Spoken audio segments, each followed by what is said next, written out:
Despite COVID cases rising all across the state, hundreds of thousands of Georgia children now are back at it. They're back in school this week. Whether they're wearing masks in class varies widely depending on where they live. Caitlin Ross talked to parents about it today. Caitlin, there are some parents very concerned the divide is harming children.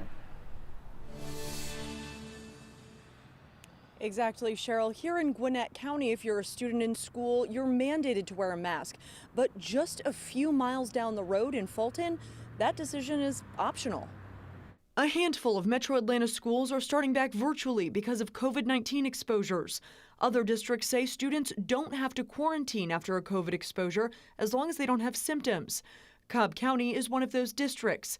It just released guidance saying students exposed to COVID will have to wear a mask in school, but they can return if they're asymptomatic. Otherwise, whether they wear a mask or not is up to them. A group of parents at the school say not having a mask mandate puts a target on kids who choose to wear them. My child was wearing a mask and a face shield that I had asked him to wear. And this kid actually pulled down his face shield repeatedly and said, "You don't need this." She reported it, and the school sent a statement to 11 Live saying it has a zero-tolerance policy for bullying over masks. Data from the health department shows COVID cases are spiking in the school-age group, up sharply for the 5 to 9-year-old and 10 to 17-year-old age range. The CDC has recommended that all school-age kids wear a mask to stop the spread.